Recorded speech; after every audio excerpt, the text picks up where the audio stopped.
One night was supposed to be the end of their rivalry, until one of them ended up pregnant. Yes, he's a man.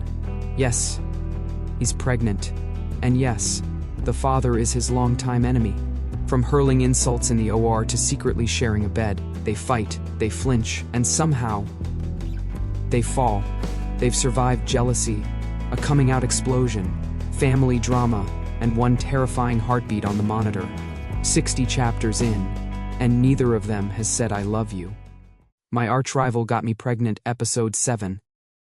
Julian Grant's bedroom, 3:45 a.m. It had been 4.5 hours since Lucas Shaw had closed his eyes and attempted to sleep, and he was coming undone.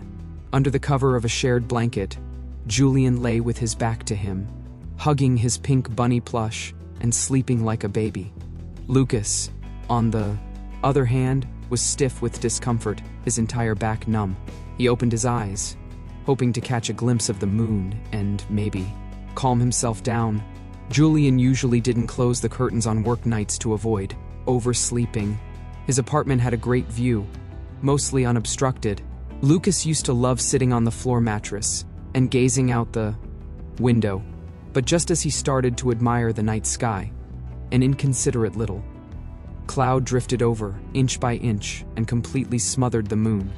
Lucas, petty, with a huff at the heavens, Lucas rolled over to look at Julian's back.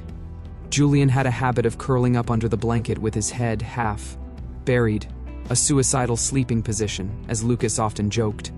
One day he was bound to suffocate. Sure enough, Julian had wrapped half his head in the blanket again. Lucas reached out to pull the covers back, trying to free Julian's face, but the motion must have been too rough. Julian grumbled in his sleep and slapped his hand away, turning over. This time, at least, the blanket no longer covered his nose and mouth. His breath, warm and slightly damp, tickled the underside of Lucas's jaw, sending heat straight to his chest. Heart pounding with guilt, Lucas quickly rolled away, back facing Julian. Again, trying to block him out, but his heartbeat only grew louder. So loud he was tempted to press his hands over his ears. Although realistically, most of what he heard was probably bone conduction.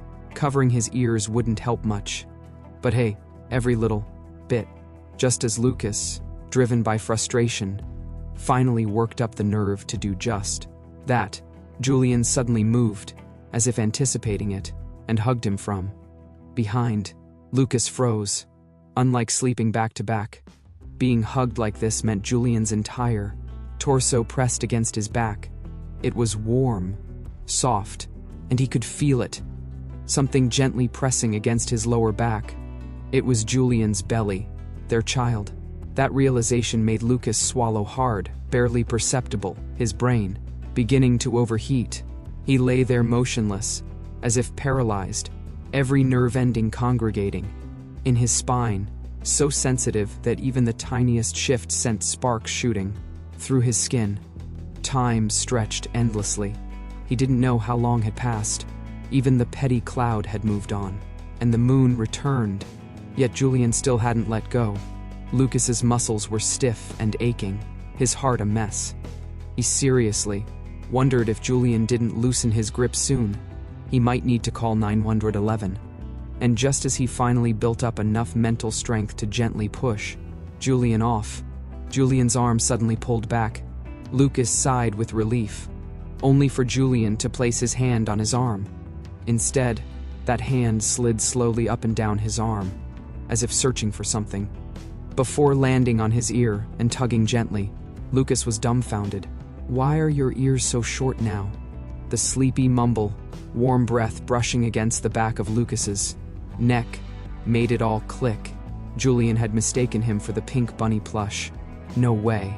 Lucas wanted desperately to push Julian off and tell him that his beloved bunny was lying cold and alone behind him, pitifully waiting for cuddles. But as he raised his hand, he just couldn't do it. Defeated, Lucas reached for his phone to check the time, then hesitated, afraid knowing would only worsen the misery. As he debated, Julian let go. "Lucas Shaw?" Julian mumbled his name, and Lucas was genuinely moved. He finally realized he was holding the wrong thing.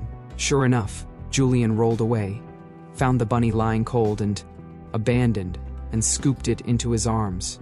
Lucas relaxed ever so slightly, stretching his sore limbs, finally able to lie flat and breathe.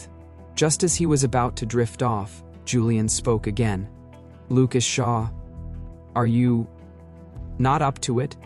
Lucas, what was with this dream habit of his? Every time it ended in an insult. Lucas seriously considered taking Julian to a sleep clinic. Talking in your sleep this much couldn't be normal. And just as if on cue, Julian added, "If you've got what it takes, do it." Again, the words were slurred, dreamlike, but Lucas heard them loud and clear. His heart slammed against his ribs. All the blood in his body seemed to rush to his head, dizzying him. "Are you not up to it, Lucas Shaw? Try again if you're so great." Those words had appeared in countless of his wet dreams. In those dreams, Julian had always been drunk. Passionate, but never short on sass. No man wants to be told in bed that he's not up to it, not even in dreams. So the rest of those dreams, let's just say, they were long, chaotic, and hard to count. Now, Lucas was wide awake, as if ready to ace 800 medical licensing exams in a row. He had never been sure how much of those dreams were just dreams, which parts were real, and which were just overactive neurons. But now, Julian was saying the exact same things out loud in his sleep. Did that mean it really happened? Had Julian also been dreaming about that night all this time? Lucas felt like running a 3K sprint just to clear his head. He knew from sleep cycle studies that only dreams interrupted mid-cycle were remembered. If Julian woke up normally later, he probably wouldn't recall any of this. Still, Lucas was wildly tempted to shake him awake and ask, "What exactly are you dreaming about?" But after a long pause, he pulled his hand back. He valued his life. If Julian ever found out, Lucas wouldn't need to worry about winning him over. He'd be 6 feet under. Still, as he gazed at Julian's sleeping face, he couldn't help but whisper, "Hopefully that night wasn't so bad." Was it? Julian had said, "Do it again," right? That had to mean he was, at least, decent? Lucas covered his face with his hand. It's over. He was absolutely not getting any sleep tonight. When Julian woke up in the morning, he was greeted by Lucas's dark eye circles. "You didn't sleep well?" he asked in surprise. Lucas, who'd stayed up the whole night, replied weakly, Thanks to you, I slept great." Julian looked pleased. "Told you should have moved in earlier." Lucas forced a laugh. "Good thing I didn't, or I'd be dead from sleep deprivation by now." That night, before bed, Lucas handed Julian a glass of milk and poured himself one too. Julian raised an eyebrow. "I need calcium too," Lucas said stoically. "And your hour-long run was also for calcium?" After work, Julian had come straight home as usual, but Lucas insisted on running laps around their apartment complex. He'd been out for an entire hour, came back drenched in sweat, and was nearly kicked out by Julian on the spot. "Gotta build stamina for childcare," Lucas muttered, not about to admit. He was just scared of another sleepless night. But to his dismay, the moment he lay down beside Julian, whatever grogginess he'd built up vanished again. His body was exhausted, heavy from the run. But his mind? Wired, buzzing, on fire with that one line, "Are you not up to it, Lucas Shaw?" Lucas took a deep breath. Before his mind could spiral any further, he clutched his tablet and said to Julian, "Let's play a game. Anything to distract himself." Julian looked surprised, but Lucas had already opened the one and only game installed on Julian's tablet. Familiar sounds and visuals filled the screen. Julian glanced at it and saw that they were standing side by side in the beginner's village. A blinking friend request popped up. "When did you install this?" Julian asked. "That day, after I used your account during the night shift," Lucas replied. "I got back to my place and couldn't accept how bad I'd been. I couldn't believe I'd gotten that rusty, so I downloaded my own copy." And you still haven't beaten the village chief after all this time? He must be using dark magic. The first boss fight in this game was the village chief, a joke level opponent in the old PC version, but on mobile, Julian struggled. Touchscreen controls were clunky, the early grind was dull, and his nostalgia wasn't enough to sustain interest. Still, the game had stayed on his tablet all this time. He looked at the two of them in their ragged newbie clothes, armed with rusty iron swords, and sighed, thinking back to his old account with its dazzling, god-tier gear. Easy to go from frugal to extravagant. Hard to go back the other way. He could hardly remember how he, as a teenager, had the patience to grind XP one monster at a time, collecting all that gear and experience. Lucas was still watching him eagerly, clearly not planning to sleep unless Julian joined in. All right, he could play a bit. Julian accepted his friend request and team invite. To his surprise, Lucas immediately charged toward the village chief's house, dragging Julian into the boss fight without so much as a heads up. Before he knew what hit him, a summoned spider demon clawed Julian to death in 2 hits. That's when Julian finally understood why Lucas had died so fast during that first attempt. Expressionless, he smacked Lucas. Look at his level. Now look at ours. No wonder Lucas had been stuck. The man had forgotten the basics. You had to grind. I don't remember having to farm before, Lucas muttered. Time passed. Memories faded. Over time, people forgot the dull parts and remembered only the thrill of slicing through bosses with high-level gear. But no matter how good you were, when you came back to the newbie village, you still had to start by killing rabbits. So, the two of them spent half an hour slaying rabbits. Julian yawned, bleary-eyed, by the time they finally hit the minimum level required to face the village chief again. Their clothes had upgraded from rags to decent beginner outfits. The spider demon grinned menacingly, all legs and fangs. Julian launched a familiar skill, confident and sure. The spider's health bar didn't budge. Julian's confidence shattered. Lucas, preparing to swoop in for a finishing move, froze. He forgot which button did what. Only when Julian slapped his arm and yelled, "Run!" did he snap out of it and dodge the incoming death laser. Times had changed. As they scrambled across the battlefield, chased by the giant spider, they finally accepted it. The good old days were long gone. One-hit kills with legendary swords were a thing of the past. Now, the spider's lightning flame attack nearly one-shotted them. Healing potions ran dry. Laser traps crisscrossed the screen like a death net. Lucas tossed a grappling hook. Julian grabbed it, swinging himself just out of range. At the last second, he stabbed downward. HP -1. Julian, Lucas. From then on, the fight became a chaotic mess of run, stab, flee. They didn't have time to monitor the spider's health. It was pure guerrilla warfare. Julian had never been this exhausted from playing a game. His hands ached, his focus razor sharp. It was intense and thrilling. Another roar. Dozens of baby spiders launched toward them like shrapnel.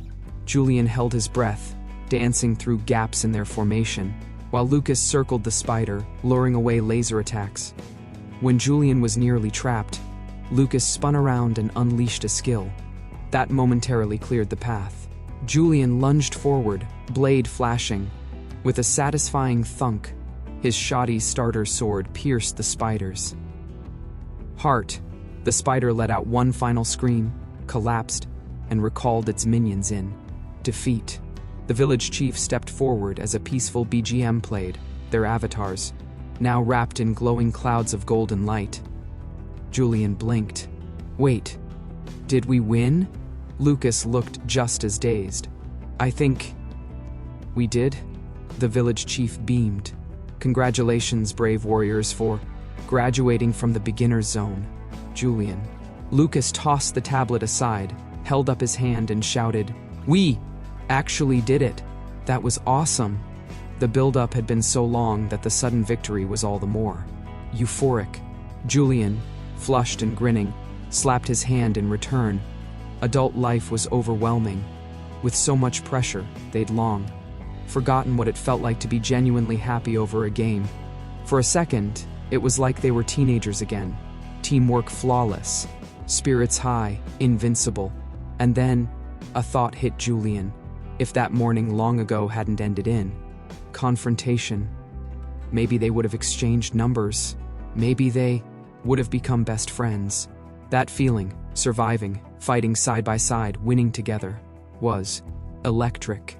Still breathless with adrenaline, Julian, on instinct, hugged Lucas tightly and clapped his back again and again, just like he did when he'd won his first relay race, when he'd stayed up all night beating a game with friends, when his basketball team had taken the trophy. It was raw joy. Only when his palm began to sting did Julian notice something odd. Lucas had gone completely silent. No cheering, no high-fiving, no return pats. Suddenly Julian realized Lucas wasn't one of his old teammates or classmates. He didn't celebrate like this. Truth be told, Julian himself hadn't acted this openly in a long time. This version of himself, bouncing with childish joy, wasn't very Julian. Grant, it was more like Lucas Shaw on one of his goofy days. Funny how spending time with someone slowly changed you. Just like he'd once thought Ren Miao had become brighter from being with Ren Han. Now here he was, acting unlike himself, right in front of Lucas. The thought made Julian self-conscious. He was just about to pull away discreetly when he felt Lucas's hand tighten on his back. Julian looked up. Lucas gently cradled the back of his head, coaxing him in closer. Their temples touched, intimate, skin to skin. It was amazing how a slight shift in pressure, a subtle change in emotion, could turn a casual hug into something unmistakably romantic. And just like that, the room felt impossibly quiet. Julian could hear breathing and a heartbeat. He wasn't even sure if it was his own or Lucas's, but Lucas's chest was burning hot, scorching almost. Julian's nerves went haywire. He tried to lean back, but the hand at his nape slipped down to his neck, gentle yet firm, stopping him. His scalp tingled. His heart skipped. They rarely touched like this. The back of his neck was incredibly sensitive. Lucas's warm fingers sent shivers down his spine. He froze. Lucas had judged the distance perfectly. They were face to face, so close. Their noses nearly touched. Julian could feel Lucas's breath on his skin. His cheeks flushed. A ridiculous thought popped into his head, maybe.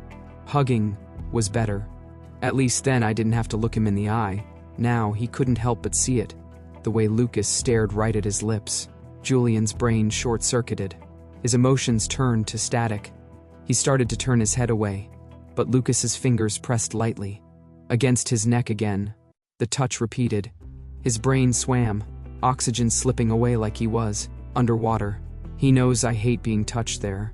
Julian didn't even have time to get mad before Lucas reached up and in that dazed moment, gently removed his glasses.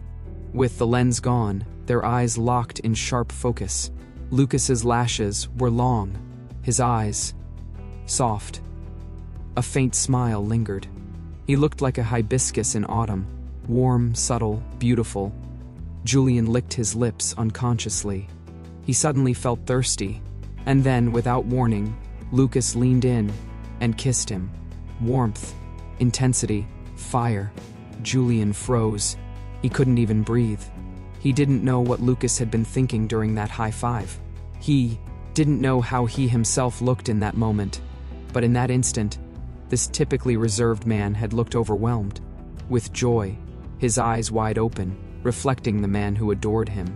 The Julian Grant of that moment, caught between who he was now and the boy he used to be, lit up in the soft glow of the bedside lamp like the moon falling into the Milky Way, tugging at the heartstrings of someone who had already fallen for him. Lucas's gaze made Julian's vision blur and his heart flutter. When Julian hugged him, Lucas's heart skipped a beat. In matters of love, fools rarely stick to plans, all those carefully laid out. Strategies, all those how to win him over guides. vanished without a trace. Nothing remained but heat and impulse. A second before the kiss, one half of Lucas's brain screamed, "Do you even know what you're doing?" The other half didn't bother answering. It was like an ancient map, hidden for ages, finally unfolding at the right moment. A whisper from deep within promising, "This is what you've been searching for." So Lucas poured out his love, bare and blazing, laying all of his want at Julian's feet. No defenses, no retreat, just surrender. In the end, it was Julian Grant who pushed Lucas Shaw away first. The traces of heat and impulse still lingered on both their faces, while the village chief in the game kept playing cheerful background music. Refusing to fade into the background, Julian turned toward Lucas, his neck stiff. Lucas, too, was clearly flushed. From adrenaline, his entire face and neck had turned red. "You..." Julian was still breathless. What the hell was that? Lucas's brain was a complete mess. Faced with Julian's question, he seemed to snap into partial clarity, but not enough to form a coherent response. "I'm sorry, Julian," he began, scrambling for a justification. His mind was blank, logic had short-circuited, and all he could muster was a dry, pathetic line.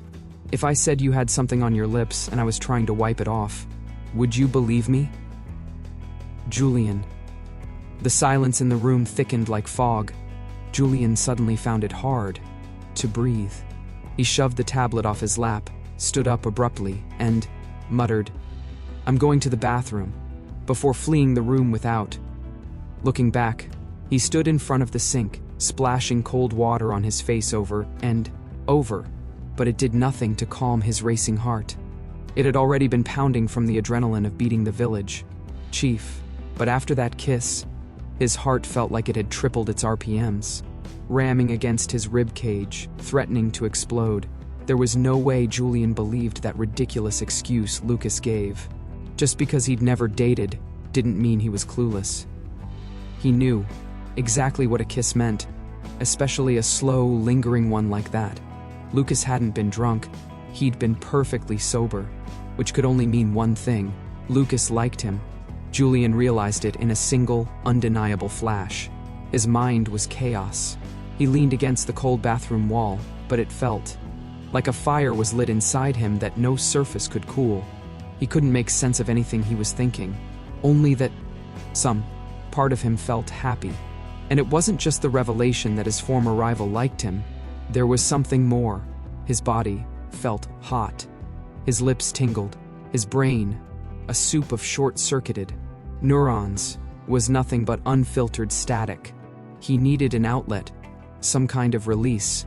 So he pulled out his phone and called Tang K. When he spoke, he realized his voice came out hot, like steam. "Tang K," he said, hesitating. "Someone likes me." Tang K was completely thrown off by the sudden call. "Huh? It's a man," Julian added. "Then just reject him," Tang K said casually. "You had plenty of guys. Confessed to you in college, you always turned them down like a pro. Why? Are you calling me now?" Julian took a deep breath, suddenly aware that he probably couldn't explain it to Tang Ki. He was about to hang up when Tang Ki's brain finally caught up. "Wait a second," he said. "That's not like you at all. If this was the old Julian, you'd have cut him off by now. But now you're calling me? Are you conflicted?" "Julian, no way. Are you actually falling for someone?" Julian had known Tang K for years. Not once had he ever asked for advice on anything remotely emotional. Tang K had always assumed that if Julian ever did fall in love, it would be calm, calculated, like a chess master with a romantic strategy. But now, this Julian panicked? Worse, after all his questions, Julian was still silent. He was silent. Normally, Julian would have hung up or told him to shut up by now. But today he was just silent. "Holy shit," Tang Ke gasped, half shocked, half delighted. "You're actually losing your mind over this, aren't you? I can't believe it." Julian Grant Flustered, "I never thought I'd see the day." "I'm not," Julian replied, but even he didn't sound confident. "Not what?" Tangke grinned. "Not into him? You're acting way too weird for that. Come on, tell me who it is." Then his tone shifted slightly. "Wait, does he know about the baby?" Before Julian could answer, Tangke kept rambling. "Actually, forget it. Doesn't matter. If I were into guys, I wouldn't care if you had a kid. I'd still want to be with you. You're Julian Grant, for God's sake. People would line up just to have your kid." Julian choked a little on Tangke's chaotic reassurances. He knew Tangke was only being ridiculous to ease the pressure. But still, did he? Like Lucas Shaw? He closed his eyes and pinched the bridge of his nose, uncertain what to feel. "Wait, have you even told Lucas yet?" Tangke asked, now circling back. "You should. Even if you do like someone else, you and Lucas have a child together." Julian stayed quiet, unsure how to respond. "Okay, you haven't told him," Tangke concluded. "If it's hard to say, want me to do it for you?" "Don't." Julian didn't get a chance to finish. A knock sounded at the door, followed by Lucas's voice. "Julian, are you okay?" This time, Julian didn't respond, but Lucas also didn't threaten to break the door down. Julian glanced at the door, lowered his voice, and told Tangke, "I'll call you later." Then he hung up, splashed his face one more time, and dried off. He checked the mirror, making sure his expression had returned to normal, composed, unreadable, before stepping out. To his surprise, Lucas was still standing there. He looked awkward now, as if he'd finally remembered his carefully drafted slow-burn romance plan. His lips were tight, his eyes uncertain, guilt plain on his face. Julian looked at him and felt that same fire flare again, this time rising, up to burn his cheeks. "You..." He paused. "Should sleep on the couch. But if you're not feeling well..." "I'm fine," Julian cut him off. Lucas froze, then lowered his gaze and nodded softly. "Okay." He quickly moved in and out of the bedroom, grabbing a pillow and blanket.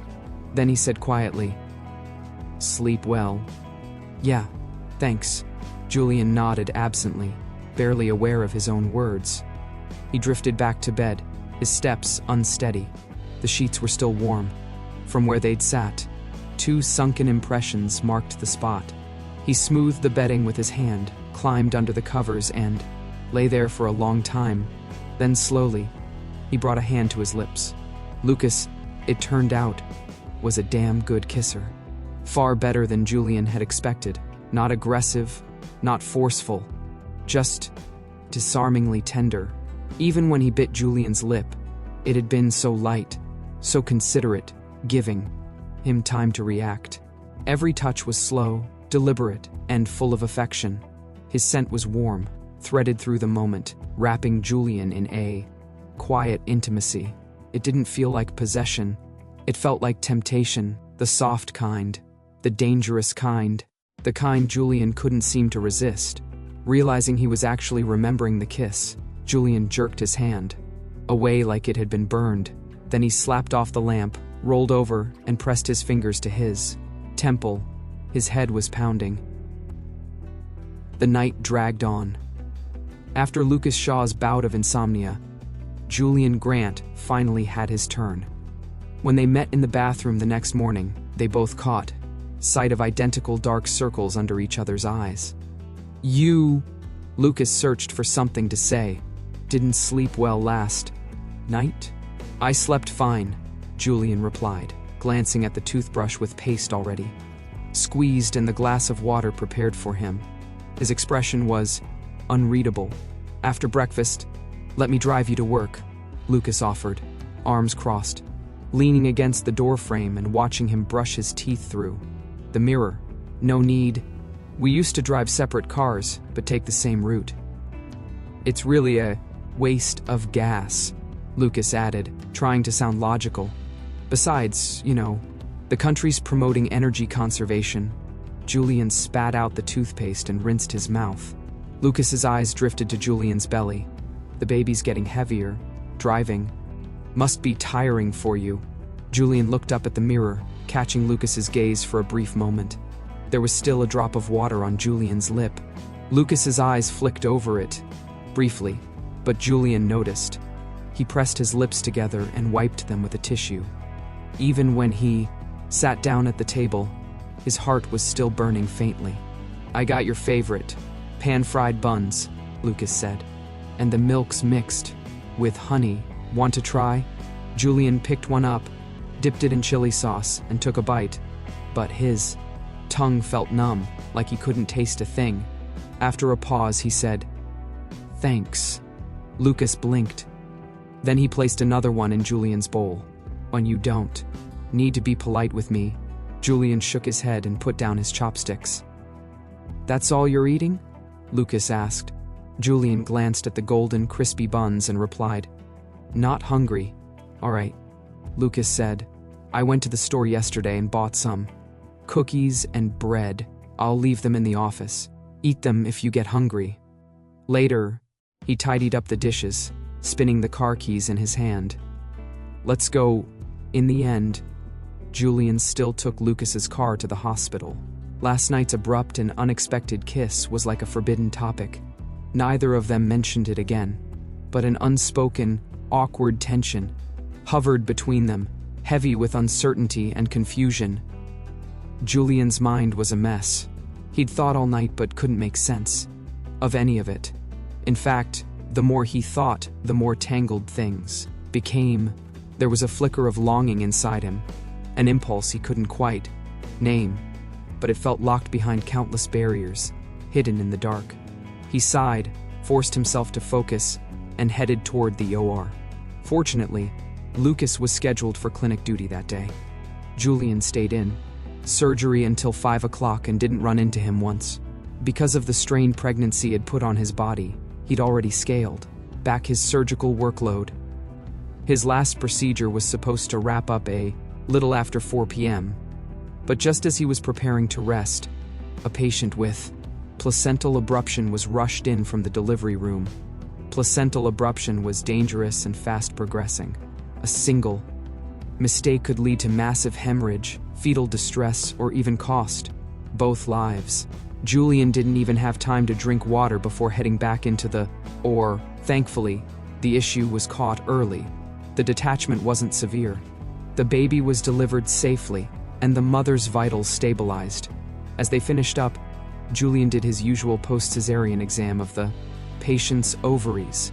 Cesarean sections, while performed to deliver a baby, offered a rare opportunity to examine the uterus and surrounding structures. Most of the time, these exams found nothing, but today, luck was not on their side. Julian spotted a suspicious cyst on the patient's ovary. Fresh from the emergency, sweat dripped down his forehead and cooled on his skin. The frozen pathology report came back quickly. Highly suspected ovarian cancer. He looked at the patient, helpless. A 1 in tens of thousands chance, and they had drawn the short straw. Yu Sang, assisting beside him, said, "Julian, I'll go inform the family and get consent for ovarian resection.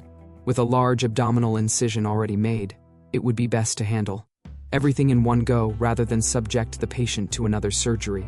Julian took a slow breath. "What time is it?"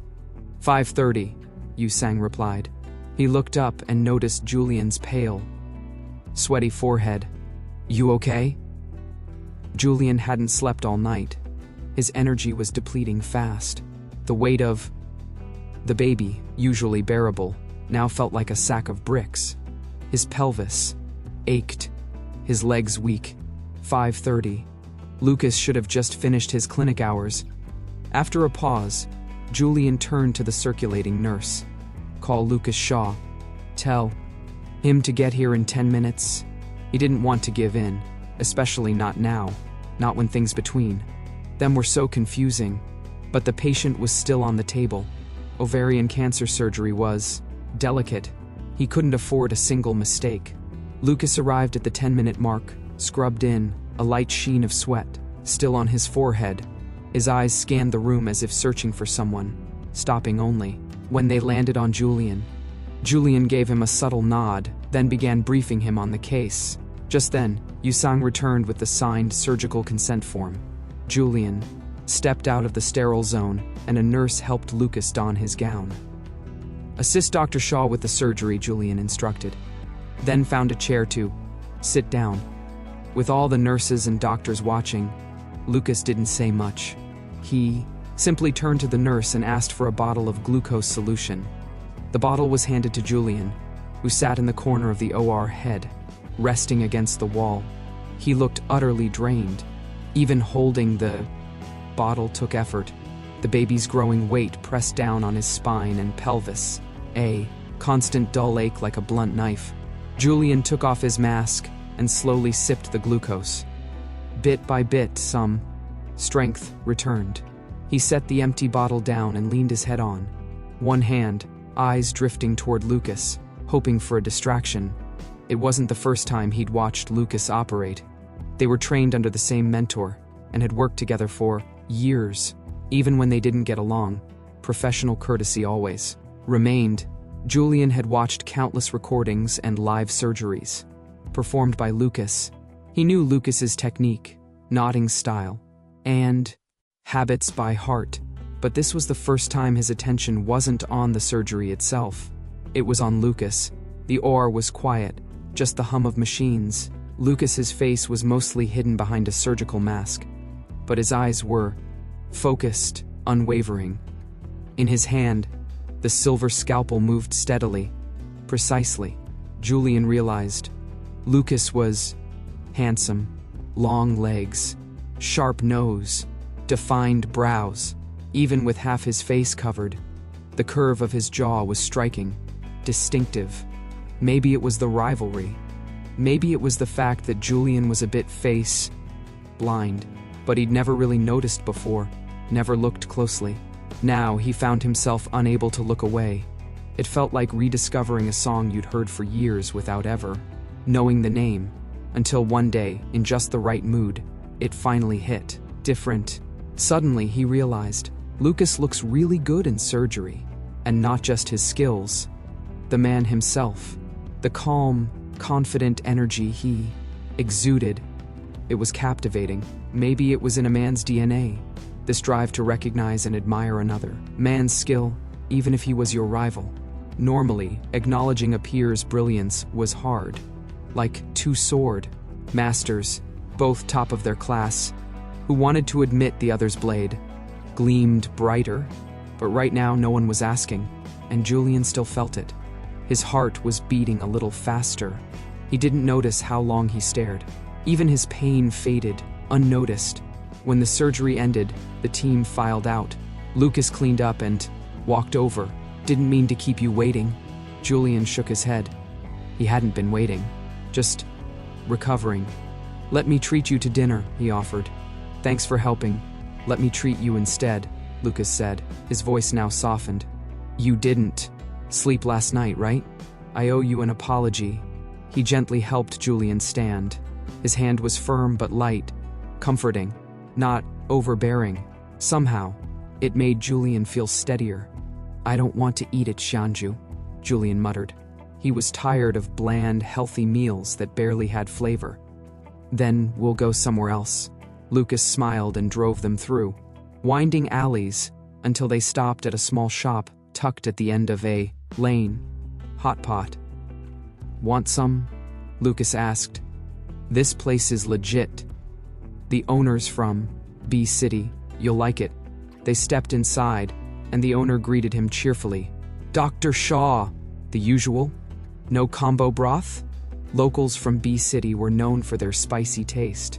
Clear broth was not popular. "We'll do the combo," Lucas replied, glancing at Julian. Pregnancy made too much spice a bad idea. But Julian, raised in B City, looked at the owner and said, "No need." The owner looked between them. Lucas chuckled. "We'll go with his choice." The pot arrived, red chili oil, blazing and fragrant.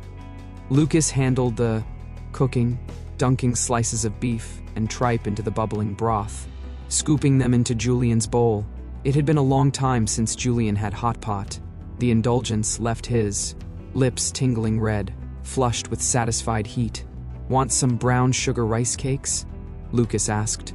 Julian bit into one, soft and sweet. "This place is the real deal, right?" Lucas said with a hint of pride. The spice, the sweetness, it was all just right. Julian nodded. "Pretty happy, huh?" Lucas grinned. "First time I came here, I ate way too much. In a strange city, nothing beat finding a taste of home." Julian smiled faintly. "How'd you find this place?" It was pretty hidden. Despite being near Jiwa Hospital, Julian had never even heard of it. "Just my love of life," Lucas said dramatically. Then he added, "No one knows the food scene around Jihua better than me. I couldn't live like you, eating instant noodles every day without changing it up. I actually care about quality of life." "Julian." Lucas glanced at him, voice casual. "If you want to keep eating together, I'll show you all my spots." Julian slowly set his chopsticks down. That line, it sounded suspiciously like a teenage boy wooing a girl he liked. Julian could feel it. Lucas was testing the waters. About the kiss. About them. Julian looked at him.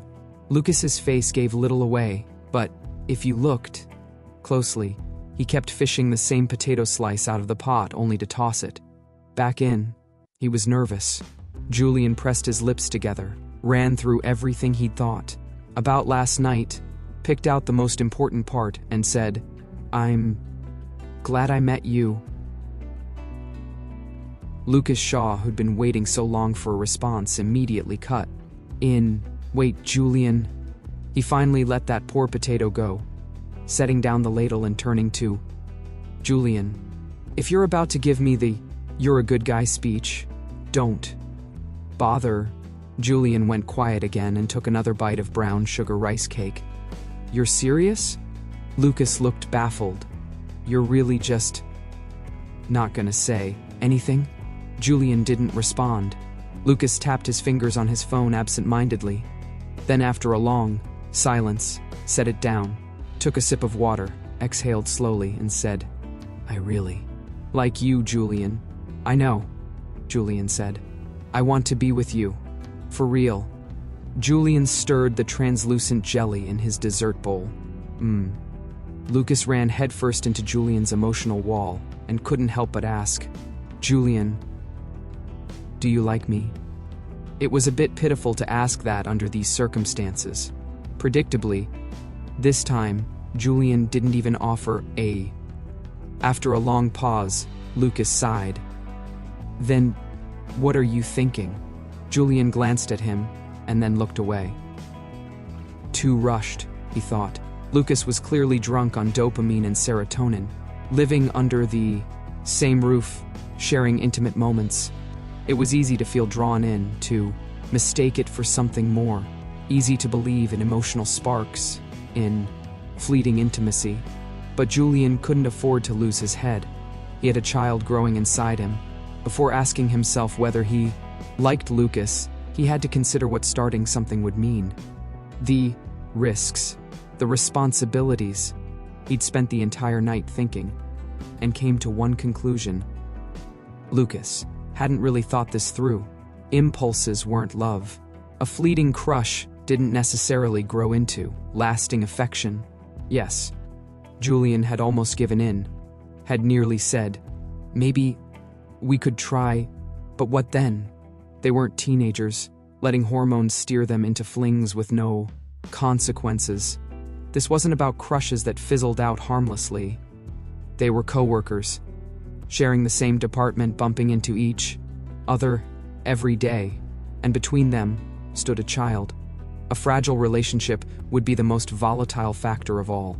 This wasn't something you could casually walk away from once it stopped working. What if the feelings faded? What if Lucas fell for someone else? What if they broke up? Even if they wanted to cut ties, it wouldn't be that simple. Neither of them could afford to just quit their hospital job. Years of experience didn't get tossed away over a failed romance. And more importantly, They'd agreed to raise this child together. If they collapsed, what would happen to the baby? What would happen to their daughter? She'd be the one hurt. And even more brutally, what if Julian's surgery failed? He couldn't try this relationship just to later throw the heartbreak at Lucas's feet. It wasn't the same to lose a crush you never caught, and to lose someone you deeply loved. Had Lucas really thought about all of that? So, Lucas asked softly, "You think we're not right for each other? Because of the baby? Because we're colleagues?" Julian didn't deny it. Lucas nodded, but after a long beat, couldn't help saying, "Zhonglan worked in your office too. You didn't think twice when you went after her." Julian's spoon paused in his bowl. That was different. Most people dated with a typical sequence: confession, kiss, sex. Slowly, carefully, building comfort. But with Lucas, they'd done everything backwards. Things were different with a child involved. And Julian cared more about Lucas than he'd ever cared about Zhonglan. That kind of deeper emotion brought deeper fears. All couples deal with those issues, Lucas said. "Don't you think maybe you're overthinking it?" He hesitated. "Or is it the pregnancy hormones making you overly sensitive?" Julian lowered his gaze. And maybe it was Lucas's comment. But suddenly, the ache in his back flared again. "Julian," Lucas continued, "you do like me. I know you feel something. I'm different to you, aren't I?" "You are," Julian admitted. Lucas's eyes brightened slightly. "You just don't want to take the next step. You're scared of the risk." Julian paused. The pain made him irritable, and his voice snapped. "Yeah, so what?" Zhonglan's girlfriend once said. "If you love someone, you want to be with them," Lucas murmured. "I think she was right. Maybe you don't love me yet. Maybe you don't trust me," he said, steadying his expression. "But it's okay. You like me. That's enough. It means I still have a shot." Julian said nothing. The pain in his lower back was relentless. It took all his strength just to keep it off his face. Eventually, he muttered, "Let's both cool off." Lucas frowned. "You think I'm not calm? Would you have kissed me if you were?" Lucas's gaze dropped to the bubbling red broth between them. His lashes trembled. Then he looked back up. "Want me to prove it?" he said softly. "I'm very calm right now. If you're willing, I'll kiss you again right here." Julian's heart lurched. He shot Lucas a glare. Lucas's expression was unreadable. Was he upset? Contemplative? He didn't seem aware he was saying anything outrageous. Before Julian could decipher it, Lucas suddenly looked away. Julian was just wondering if he'd twisted his neck when Lucas looked back. Again, "I meant it, Julian," he said, voice low and firm. "Even when I am calm, I still love you. I won't regret it. And I won't change." Then he picked up the ladle again, and at last, scooped that poor potato into Julian's bowl. Maybe he didn't realize he just confessed. Or maybe he knew, but chose to keep it light. Anything more would have been too much. Then he shifted topics. "Starting today, I'm driving you to and from work. No more night shifts. Either. I'll take them for you. There's no need." "Don't be stubborn," Lucas said, side-eyeing him. "Think of it as rent. Otherwise, I'll lock you at home tomorrow. I still have those handcuffs from last time." Julian snorted and was just about to reply when Lucas cut in. "You were gonna ask if I've considered becoming a prison guard, weren't you?" "Julian, stop trying to find me a new career every day." Lucas grinned. "I don't want to be a prison guard. I just want to be with you. Watch you. Every single day." Julian stared at him. Lucas had completely misunderstood his idea of cooling off. "This is settled then?" Lucas asked brightly when Julian didn't respond. Julian averted his eyes, took a deep breath to ease the pain. "Whatever." Lucas thought for a moment, then added, "By the way, did Professor Monroe tell you about the medical university reunion this weekend? She asked if we could attend. I figured it's about time. Clinical students at a medical university had a long-standing tradition Every class returned post-graduation to adopt a tree on campus as a symbol of their time there. She mentioned it. "You going?" Lucas asked. Julian knew Lucas would want to go. It was a chance to network. Former classmates, professors, administrators would all be there. But before he could answer, Lucas said, "If you're not going, I won't either." "You can still go," Julian said. "I told you, I want to be wherever you are. Same space, minimum, requirement, and no, living on the same planet doesn't count." Julian paused. "Weren't you going abroad? You know about that?" Lucas blinked. "Professor Monroe told you?" Back when everything between them was still tense, Lucas had been competing for a slot at a provincial conference. Julian had been distracted during meetings, so this time, Monroe picked Lucas. No one expected his presentation to impress a visiting U.S. professor so much. The man invited Jiwa Hospital to send someone to a small academic forum and requested Lucas by name. "She said you haven't agreed yet. It's a long trip. I don't feel right leaving you here alone," Lucas said. "I asked if you could come too, but she said we already have another exchange trip lined up. This one's smaller, no need to drag you along." Told her I'd think about it. "How long would you be gone?" 3 days, minimum. "Not like last time. I can't just fly back overnight."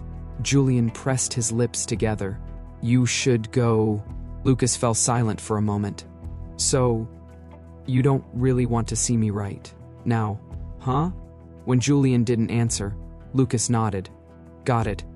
I'll tell Professor Monroe I'll go." But that wasn't what Julian meant. He thought Lucas should go. It was a great opportunity, but saying that out loud would only make things harder between them. That bubbling hotpot had started out warm and comforting, but by the end, both of them were colder than ever. Julian, drenched in cold sweat from the pain, finally turned off the burner. "Let's go," he said. But Lucas clearly had no intention of cooling off. He stopped Julian's hand. "When I come back," he said, "I hope you'll like me just a little more than you do now." For several days in a row, Lucas Shaw followed through on what he said, driving Julian Grant to and from work.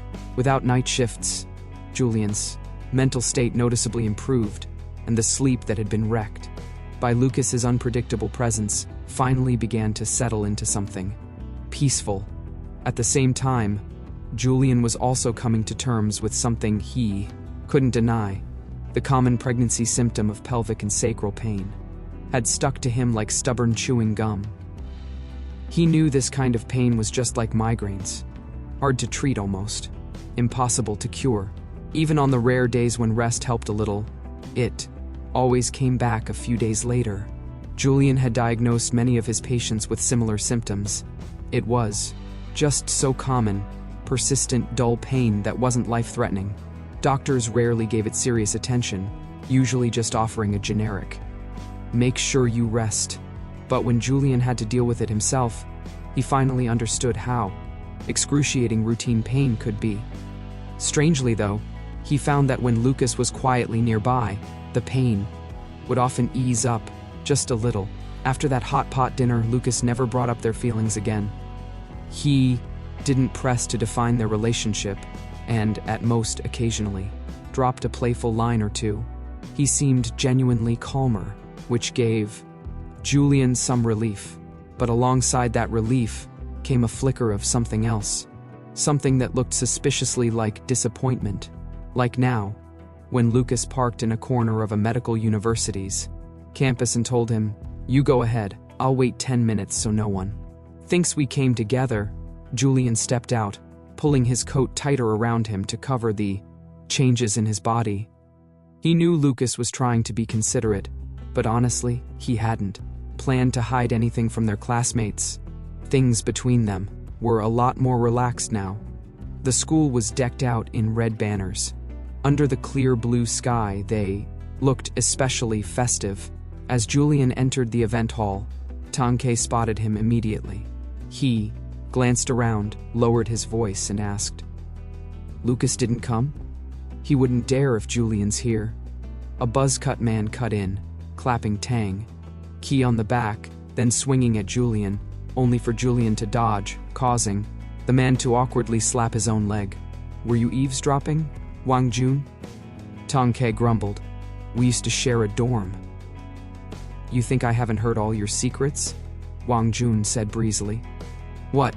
Now I can't listen in just because you're whispering to Julian? Then he turned his teasing on Julian. Long time no see, man. You've lost. Wait.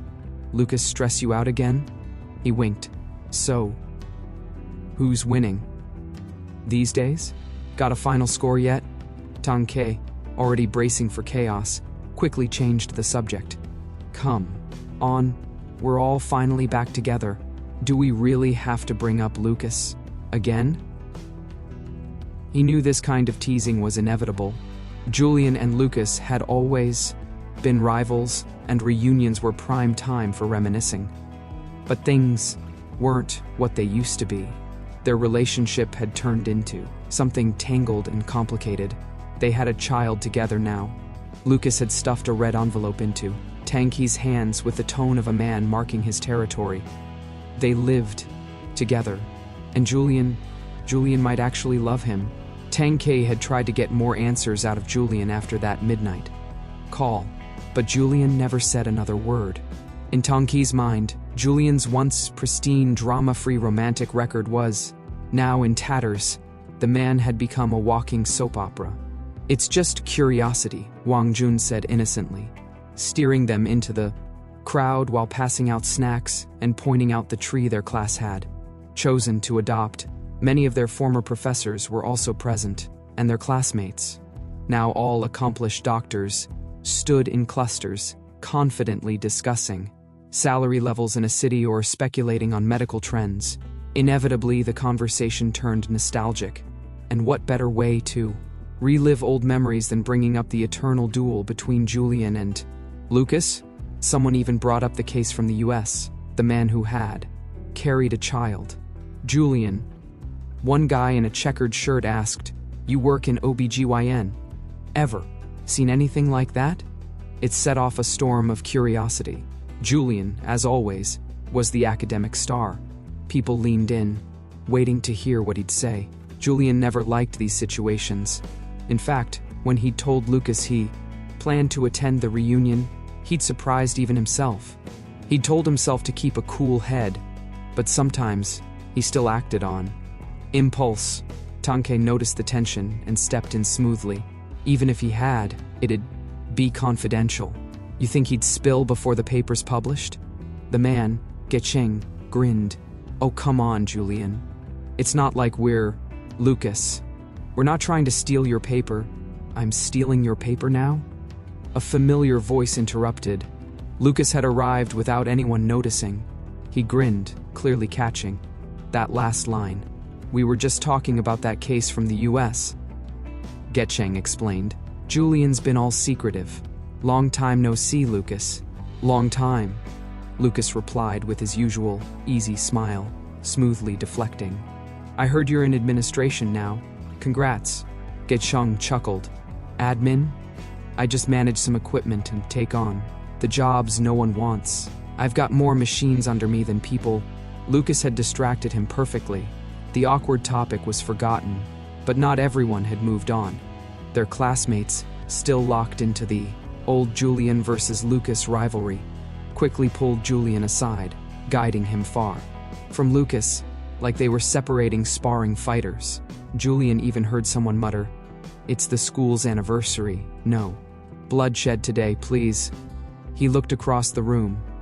Lucas was surrounded by people, smiling, animated, probably explaining that US case in detail.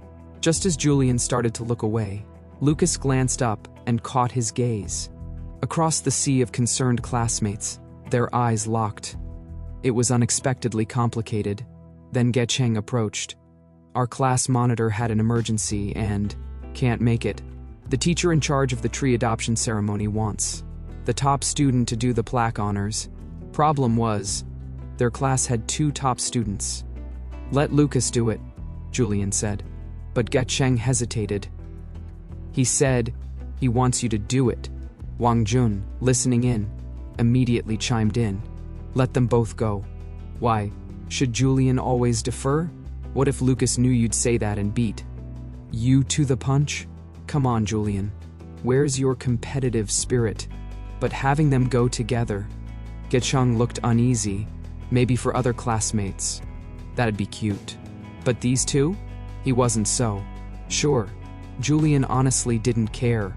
He'd outgrown these symbolic honors. They weren't teenagers anymore. Their metrics for success were academic, articles, and professional titles. Besides, if it weren't for Lucas, he wouldn't even be here today. He was about to decline when Lucas walked over. Let's do it together, Lucas said to Gecheng. But looking right at Julian, Wang Jun was immediately riled up. See? He's provoking you. Julian. He could tell Lucas wasn't provoking him at all. But to the class, that rivalry was so ingrained that anything Lucas said to him was seen as a challenge. No one here knew Lucas had just confessed to him.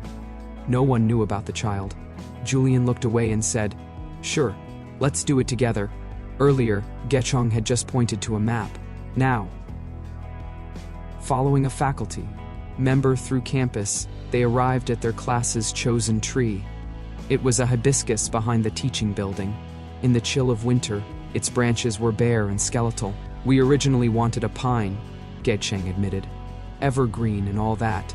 But over the summer, they were redoing the dissection lab's formalin, pool, and botched the air controls. Killed a few trees. The rest were claimed by other classes. So we went with a flowering tree nearby. A bunch of you work at the affiliated hospital. You'll walk past here anyway.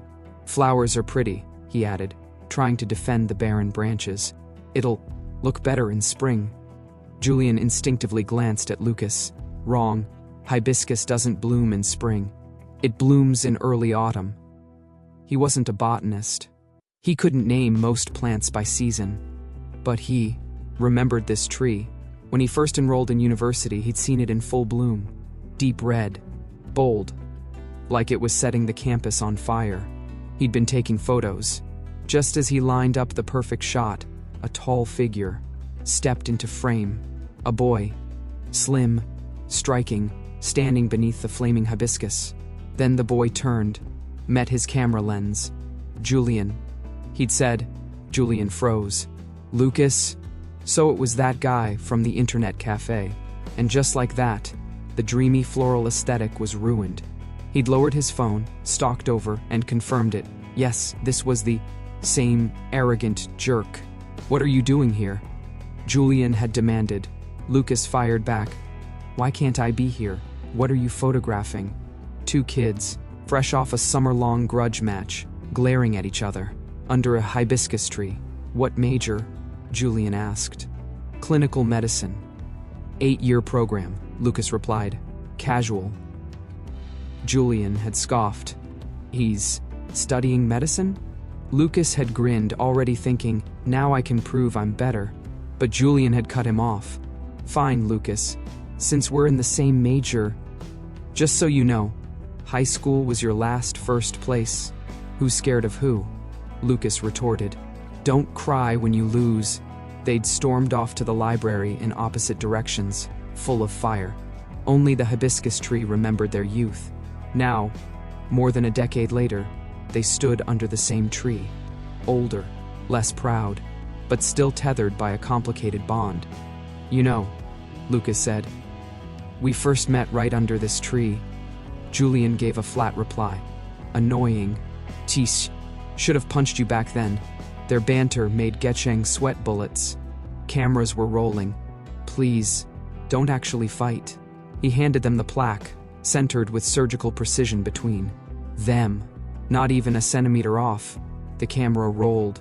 They lifted the plaque together, red, embossed with their department and graduation year, and hung it on the hibiscus tree. Applause followed.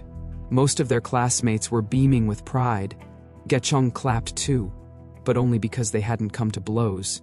Later, during the banquet, Julian finally escaped the greetings and laughter for a moment to glance across the room at Lucas. Lucas wasn't the type to just eat quietly. Surrounded by chatter, he was charming, engaging, pouring tea and trading stories with leaders and colleagues. Compliments flew across tables. Laughter echoed. Julian, for some reason, found it dull. He sat with old friends.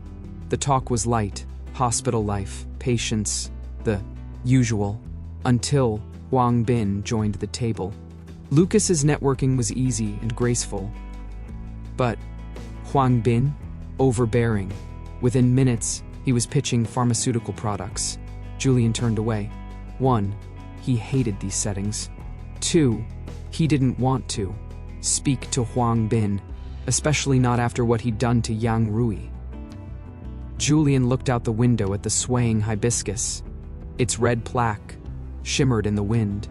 And then, just as if sensing his mood, the baby moved. Julian looked down instinctively. Wang Jun noticed. What? Checking if you gained weight? They'd just been joking about doctors and high blood pressure, bad diets, no sleep. Actually, Wang Jun said, you do look a little rounder. Julian's winter coat was loose enough to hide most of it. From the outside, he just looked like he'd put on some winter weight. Tang Ke rushed to cover for him. But Huang Bin suddenly sneered. Julian gain weight? Please, too busy, meddling in other people's relationships to gain anything but audacity. Julian slowly lifted his chin and looked at him. By all rights, Huang Bin should have been at Lucas's table. Now Julian understood exactly why he was here. Sure, Yang Rui said she deleted Julian's info, but it wasn't hard for Huang Bin to figure it out. Tang Ke blinked. What are you talking about? Huang Bin laughed coldly. A while back, my girlfriend needed help. I gave her Julian's contact. Next thing I know, she breaks up with me. Julian, don't tell me you weren't involved. He looked around the table, milking the gasps. You've got no shortage of suitors. Why steal mine? Or is it just that you enjoy breaking up other people's relationships? The gossip meter hit red. Julian's face didn't change. He looked at Tang Ke. Move. Tang Ke, confused but obedient, stood up. In the next second, before anyone could react, Julian, still seated, kicked Huang Bin's chair out from under him. With a loud thud, Huang Bin toppled over, chair and all, landing squarely on his tailbone. Even some of the onlookers couldn't hold back their laughter. What the hell? Huang Bin growled as he got up, wiping his face. He pointed a finger at Julian Grant. What the hell is wrong with you? Julian calmly adjusted his coat, which had shifted from the sudden movement. He remained seated, eyes steady. You sure you want me to say what you did out loud? The hall was large and noisy, but the commotion quickly drew attention. The surrounding chatter fell silent as more people began to watch. Seeing the tension mount, Geshong rushed over to diffuse things. Hey, what's going on here? All eyes were now on Huang Bin. He opened his mouth to retaliate, but before he could utter a word, someone tapped him on the shoulder. He kicked you? Lucas Shaw asked, pointing at Julian. Huang Bin was momentarily stunned, then quickly connected the dots. Lucas and Julian were longtime rivals. Lucas must be here to back him up, right? Sure, Lucas had yelled at him over the whole Yang Rui thing, but the enemy of my enemy. And besides, Lucas didn't have Yang Rui's contact info, so her sudden change of heart couldn't be his doing. Encouraged, Huang Bin put on a grin. Lucas, you standing up for me? I'm telling you, Julian's a snake. He's the reason my girlfriend dumped me. Lucas blinked slowly. That's not worth getting worked up about. If you've got something to hash out, do it privately, Lucas said, glancing meaningfully at a nearby supply room. Director Liu and I were just talking about the new drug procurement proposal. Why don't you join me for a chat? At the mention of business, Huang Bin's eyes lit up. But just as he hesitated, still fuming, Lucas casually slung an arm around his shoulders and steered him away. The crowd, hoping for a blow-up, was disappointed. The tension diffused just as quickly as it had escalated. Some sighed in relief. Others looked frustrated at the lost drama.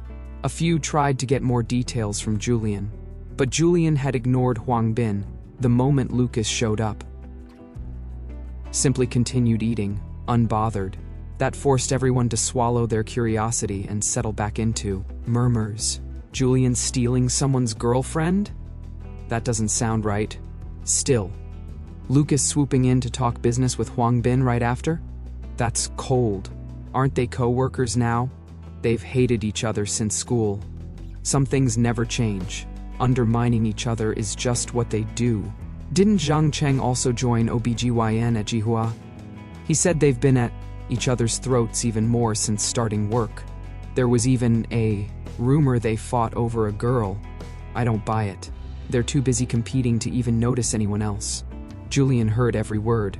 Without reacting, he wiped his mouth with a napkin, stood up, and headed in the direction Lucas had gone. You're not eating? Wang Jun grabbed his arm. Don't let guys like them ruin your mood. It's just gossip. You need food. Julian waved him off and kept walking. He was afraid if he didn't go now, Lucas might literally kill Huang Bin. Inside the supply room, now empty, Huang Bin was slumped on the floor, pale and panting. You crazy bastard. You're not afraid I'll call the cops? Call the cops? Lucas leaned against the window, arms crossed, smiling. Faintly. I didn't gang up on you. I didn't hit you repeatedly. Unless you're underage, pregnant, or disabled, you've got no case. You're forgetting. Inflicting even minor injury can land you in jail. Huang Bin barked, though his voice lacked conviction. We're both doctors. You should know exactly where to hit to cause pain, without causing injury, Lucas said dryly. Then again, judging by how you act, maybe you weren't paying much attention during anatomy. He slipped his watch back on.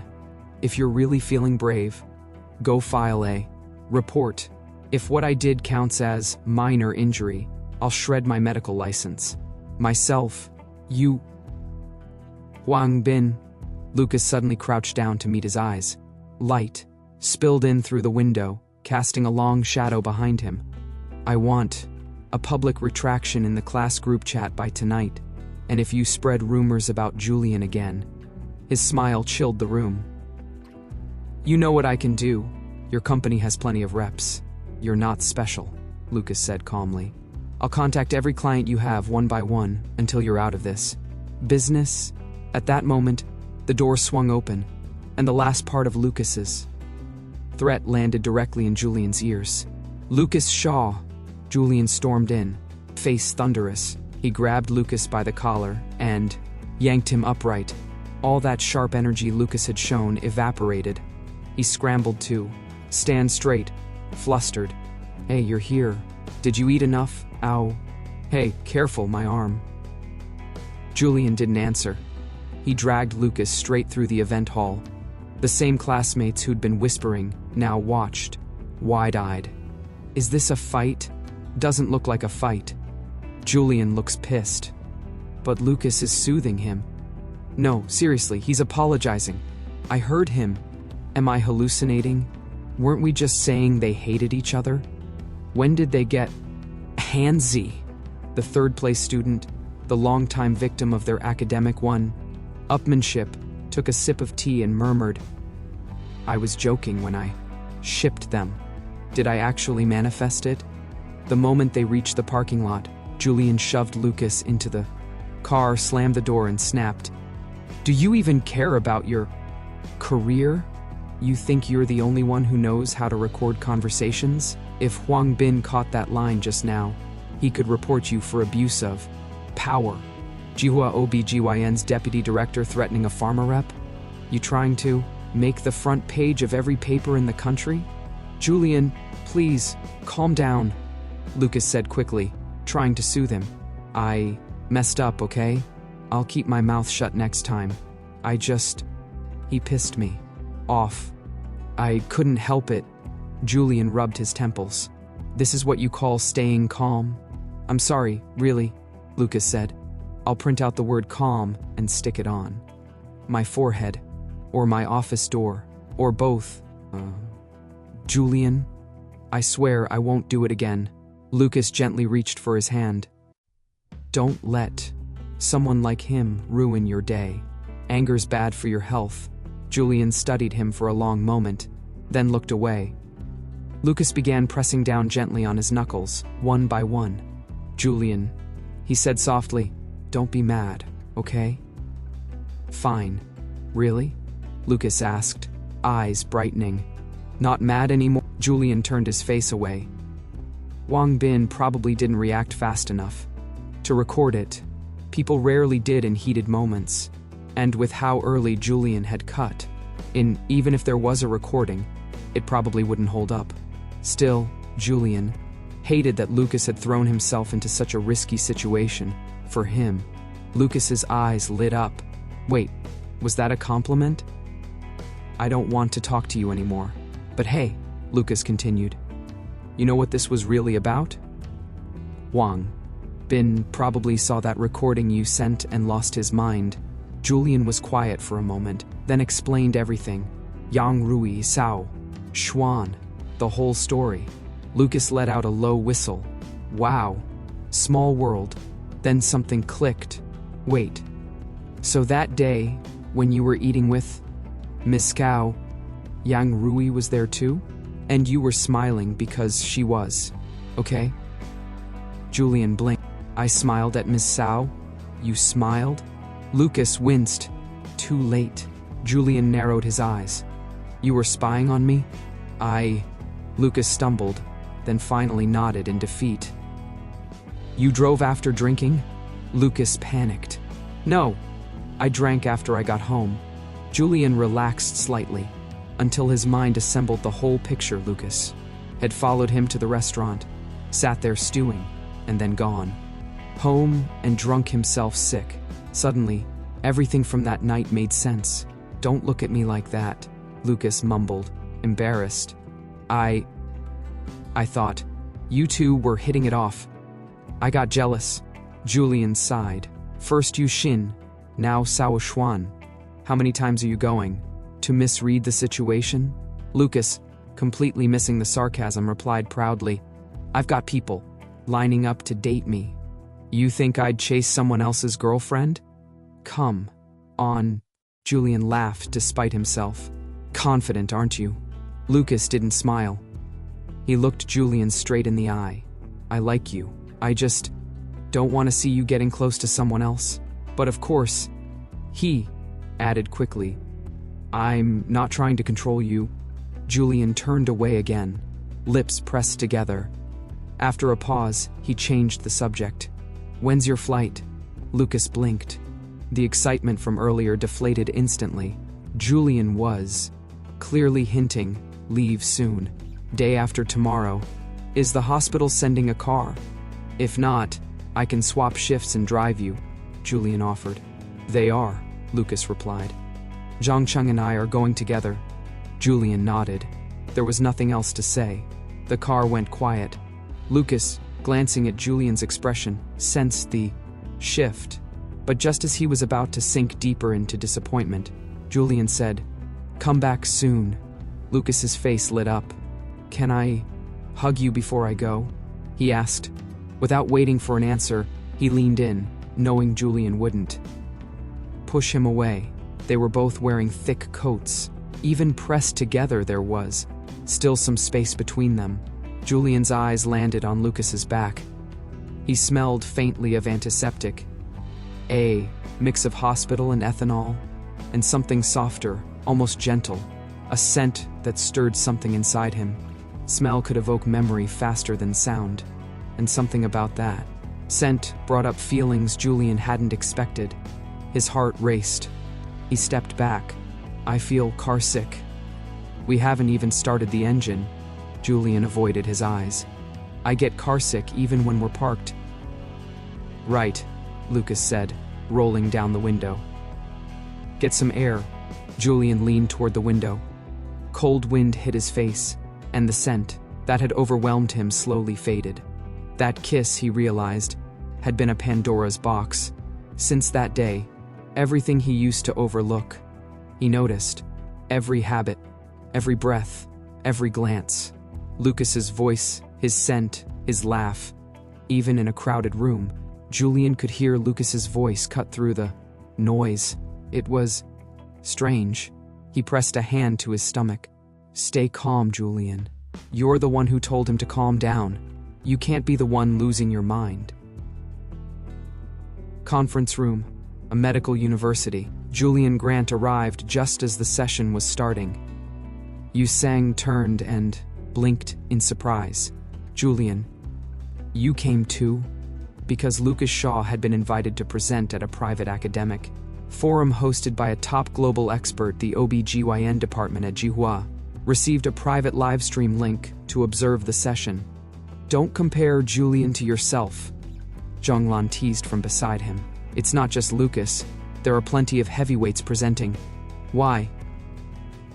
Miss the chance to listen?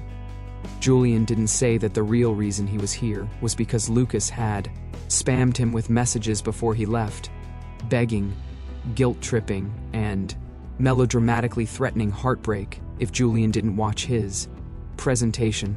He sat down in the front row and snapped a photo of the conference screen to send to Lucas, proof that he'd shown up. Lucas must have already entered the prep phase, because this time he didn't reply immediately. Lucas's presentation was scheduled early. Before long, it was his turn to take the stage. Julian immediately recognized the suit he was wearing. He'd seen Lucas begrudgingly pull it from his closet while packing, moaning about how black suits were dull, overpriced, and made him look like an insurance salesman. But it was formal conference protocol. Western business attire was expected. Julian glanced at the man on screen. He didn't look dull at all. In fact, not even close. Structured suits were unforgiving. They revealed every flaw in posture and proportions. But Lucas, with broad shoulders and long legs, wore it like a model. The academic air of a young professor, wrapped in the calm of a tailored suit, standing confidently before the lectern, speaking fluent English with a touch of relaxed charm. He was striking. Julian realized halfway through the presentation that he hadn't actually heard a word Lucas was saying. His eyes had never left the man himself. Lucas usually dressed casually or flamboyantly. He almost never wore anything so proper. And this restraint, this rare blend of elegance, made him even harder to look away from. When he reached a key point, Zhonglan and Yu Sang both lifted their phones to snap a photo of the slide. Julian, after a pause, did the same. But when he looked down at his screen, he realized most of his shot wasn't the PowerPoint at all. It was Lucas, well-dressed, composed, a soft smile frozen mid-sentence. Julian calmly flipped his phone over, face down on the desk. His focus had been slipping lately. First during surgery, now during a conference. Lucas was sabotaging his academic discipline. It felt like walking a tightrope strung over a cliff of feelings, and one day, the rational thread would snap. Still, maybe he was just tired of always being the rational one. So today, he allowed himself to take one photo. Just one. Lucas's research team focused on targeted molecular therapy for cervical cancer.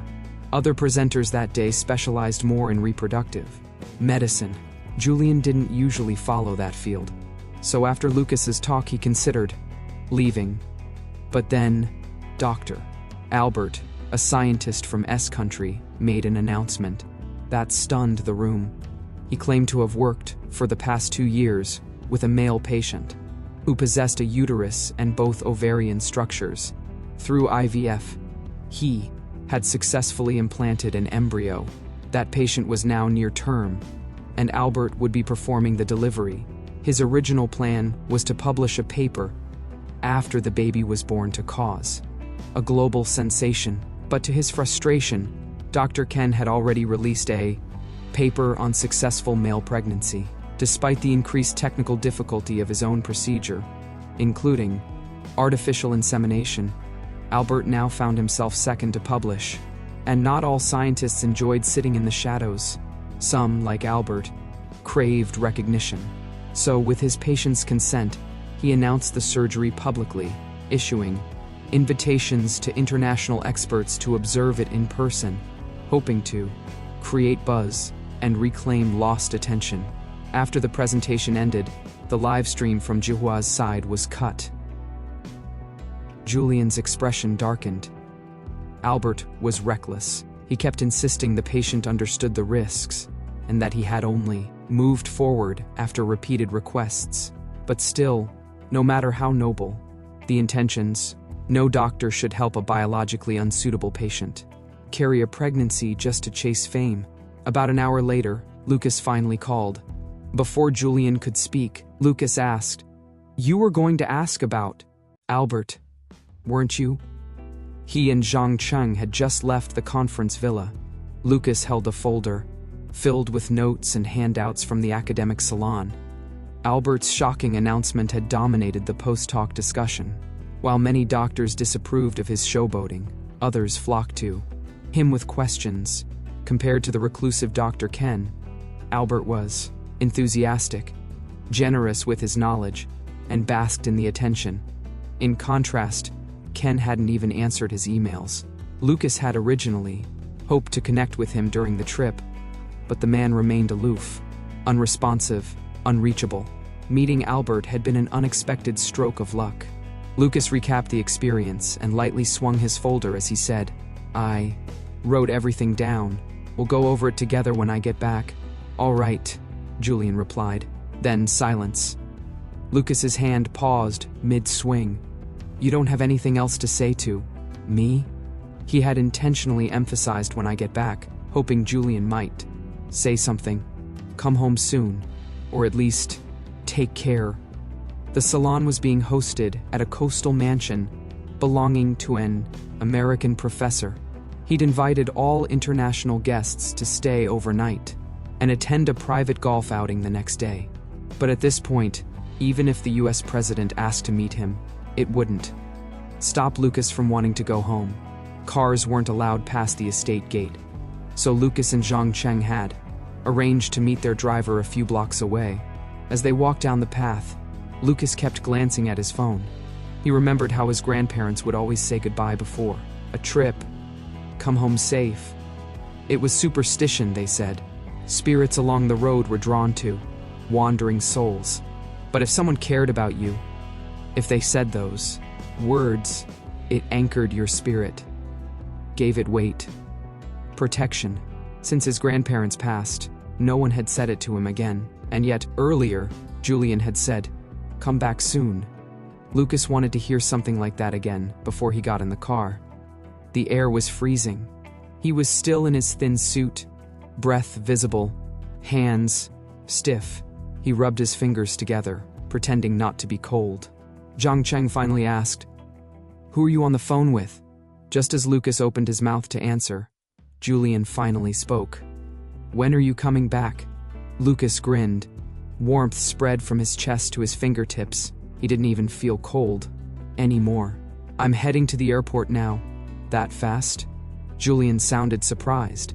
"You told me to come back quickly," Lucas said. "If I sleep on the plane, I'll see you tomorrow morning." Then, emboldened, "Say, safe travels, please." All he got was a light teach before the line went dead. Zhang Cheng's jaw dropped. "Who was that?" Lucas smiled as he turned off the screen. "Someone really hard to win over." "No wonder you've been glued to your phone this whole trip," Zhang said, stunned. "So, you are in love." Lucas was in a fantastic mood. He didn't get safe travels, but he got, "When are you coming back?" That was enough. Clutching his notes, high on academic triumph and emotional wins, everything around him seemed brighter, including their red-haired driver. He didn't notice how pale the driver looked in the dark. Lucas hopped into the front seat, humming. He tossed the folder into the glove box, fastened his seatbelt, and something cold pressed against his neck. His whole body went rigid. A low voice behind him said, "Money." Slowly, Lucas turned his eyes to the rearview mirror. Reflected there, unmistakable and deadly. A gun pointed straight at his throat. Julian Grant didn't really feel like going home tonight. He couldn't say why, but the idea of an empty apartment unsettled him. So he stayed late at the hospital, using the quiet time to read through research. It had been a while since Lucas Shaw called. As Julian read, he found himself zoning out. He reached for his phone and quietly pulled up Lucas's flight tracker. Everything looked good. The flight was progressing smoothly. No delays, no storms. Julian exhaled slowly. His heart settled. But just as he put down the phone, the OBGYN department received a call from Zhang Cheng. Zhang Cheng? What's up? Wu Rui answered casually. Julian's ears perked up the moment he heard the name. His calm cracked slightly. Zhang Cheng had boarded the same flight as Lucas. They were supposed to still be in the air. But Zhang Cheng's voice came through the speaker, shaking, breathless, barely coherent. It was impossible to tell if he was cold or terrified. Take a breath. Aren't you at the conference venue? Why do you sound like that? Wu Rui asked, puzzled. Doctors rarely panicked. Zhang Cheng wasn't one to lose it, but now, his voice jumped half an octave. Wu, I almost died. He tried to breathe deeply, to calm down. But it didn't work. Me and Lucas, we were robbed at gunpoint in the US. What? Wu Rui shot to his feet, voice booming across the office and drawing everyone's attention. It's that professor's fault. Of all places to host a conference, he picked his damn house. Out in the middle of nowhere, no streetlights, no security. The driver who came to pick us up had already been overpowered by the robbers. We didn't know. Just got into the car like idiots. As soon as we were in, bam, guns to our heads. Zhang Cheng, normally reserved, was frantic. Fear and fury poured out in a torrent. We gave them all our cash, our phones. They even took Lucas's suit. Then they drove us to some godforsaken dump, kicked us out, and drove off with the car. His voice cracked. It was pitch black, no people around. We walked forever with the driver, before finding someone who let us borrow a phone to call the cops. But the cops said they couldn't trace the plates, told us to go to the station and file a report, and when we got there, all they did was ask about the robber's height and build. Who the hell looks at a guy's face when they've got a gun to your head? They just kept saying they wouldn't dispatch unless they had more details. Finally, the driver remembered his kid's GPS-enabled phone was in the glove box. His wife had the app. We went to her house, got the phone, but that GPS was garbage. No detailed location, just a vague direction. And straight-line distance. Eventually, the cops did agree to chase the signal. But who knows if they'll catch them. All our ID was in the wallets too. Gone. Wu Rui could barely keep up. You're both physically okay, right? He asked. We're fine, Zhang Cheng said with a bitter laugh. Just our bodies. Though, that's all that matters. No injuries is a blessing. Wu Rui tried to comfort him. Where are you now? Where's Lucas? Lucas and the driver rented a car and went with the cops to track down the stolen vehicle. I'm waiting at the station. Lucas told me not to call the hospital, but I couldn't take it anymore. Wu, have you ever had a real gun to your head? I didn't dare tell my parents. Called a few friends. No one picked up. You're the only ones I could reach. Hey, we're here, Wu Rui said quickly. I'm staying with you. What's going on? Yu Sang asked, confused by the outburst. Zhang Cheng and Lucas got robbed at gunpoint in the US. Wu Rui explained. No freaking way. Yu Sang looked stunned. That's insane. Julian's face went pale. Just as he was about to speak, Yu Sang beat him to the question he was holding in his throat. They're not hurt, right? No, they're fine. Lucas went with the cops. Zhang Cheng's at the station, Wu Rui said. They just lost all their stuff. Must have been terrifying. Yu Sang shouted into the speaker. Zhang, don't stress. Money can be Earned again. You're alive. That's what matters. If it gets too much, we'll crowdfund for you. Zhang Cheng heard him and managed a weak laugh. We didn't carry much cash anyway. We'll just make up for it with extra surgeries when we're back. No more surgeries. We're going out for a proper meal, Yu Sang said, firmly. My treat. Their voices lightened, but Julian's fingers stayed clenched. He spoke quietly, too low for anyone else to catch. Lucas went to chase the car. Wu Rui blinked. What? Julian repeated louder. Lucas went to chase the car? Wu Rui turned to the phone. Zhang, Lucas went to chase the armed robbers? No, not their car. It was the driver's car. The robbers dumped us and took off with it. I told Lucas to stay at the station, but he wouldn't listen. Said he had to help, but the police are with him. They've got guns. He should be safe. As he spoke, a burst of English came through the speaker, loud and clear on speakerphone. Julian, with his fluent listening skills, understood every word. Sorry, sir. The GPS signal is too vague to track. The suspects have left our jurisdiction. We're short on manpower. We're calling off the pursuit. Zhang Cheng, still shaken, snapped. What the hell do you mean calling off? You're the police. Aren't you supposed to serve the people? The officer blinked in confusion. Zhang Cheng had to switch to English. You're police, aren't you? Supposed to serve and protect? The officer replied calmly. Your reported losses are minimal. No injuries. The vehicle is low value. Given the time lapse, even if we recover the car, the suspects will have fled. You reported too late. Zhang Cheng was floored. This isn't how it works in your movies. Don't. You all come flying in with flashing lights and tire-squealing cars? Drama requires conflict, the officer said flatly. And we can't pursue. Without a location. Zhang Cheng looked like he'd swallowed a rock. If I ever watch another Us action movie, I swear I'm an idiot. Then he froze. Where's Lucas? The guy who was with me? The officer replied. He insisted the GPS signal could help. Said he'd keep chasing. The driver trusted him. So, good luck to them. You've got to be kidding me. Zhang Cheng's voice cracked. You're letting two unarmed civilians chase armed robbers?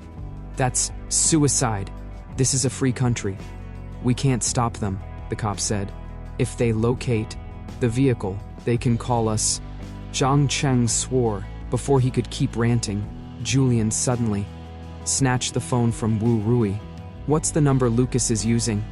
He asked urgently. Zhang Cheng paused. The GPS phone was the driver's kid's. It's with the wife. She gave it to them. I don't have the number. I didn't even catch her address. Julian's face went white. That phone was the only way to contact Lucas, and it was unreachable. He stood abruptly, too fast. The room spun. He barely caught himself on the table. Julian, you okay? Yu Sang asked. Julian waved him off and staggered to the restroom. Inside, he collapsed against the wall, dry heaving. His stomach clenched, but nothing came up. Just dizziness, nausea. It had been months since he'd thrown up like this. Morning sickness was long gone. He opened his chat with Lucas. The last message was still the call log. There were too many what-ifs. As a doctor, Julian knew better than anyone how fragile life was. He didn't even want to think it. But what if the robbers had decided to eliminate witnesses? What if Lucas was never coming back? Julian bit down hard on his lip until he tasted blood. He'd been scared to say it, scared to give in. Lucas had only wanted to hear one thing: safe travels. And Julian had refused because he was scared. Scared that saying it meant admitting how much he cared. That one more step forward and he'd fall completely. But now, all he could think was, what matters more than life and death? All that caution, all those walls, felt small and foolish. Since finding out he was pregnant, Julian thought he was prepared for anything, for complications, for danger, for whatever happened on the operating table. But now he realized the thought of losing Lucas hurt more than anything. Because the dead feel no pain, but the living, they ache. Losing Lucas would hurt more than cutting his own heart open. Julian Grant walked out of the inpatient building on autopilot, hailed a taxi on autopilot, unlocked the door to his apartment on autopilot, and finally sat down on the couch and poured himself a drink. It was the same wine Lucas Shaw had left unfinished on the day doctor. Ken's article was published. Julian stared at the ruby red liquid for a long time. In the end, he didn't take a single sip. He couldn't afford to fall apart now. Not yet. No amount of panic or worry would help. He couldn't contact Lucas. If he broke down, it would accomplish nothing. He had to think about the baby. Emotions could amplify physical pain, and the pelvic and sacral aches that had haunted him throughout his pregnancy came back stronger than ever as his mental state started to crack. Julian knew he had to fall asleep before the pain grew worse. Otherwise, he'd spiral into a vicious cycle of sleeplessness, pain, and emotional collapse. But sleep, as always, was hardest when you needed it most. His hands and feet were freezing. It felt like walking through a cold, damp winter night in nothing but thin cotton, chilled to the bone. After a long stretch of foggy silence, Julian suddenly remembered something. The last time Lucas had calmed him down, on that train, it was the scent of his cologne that helped him sleep.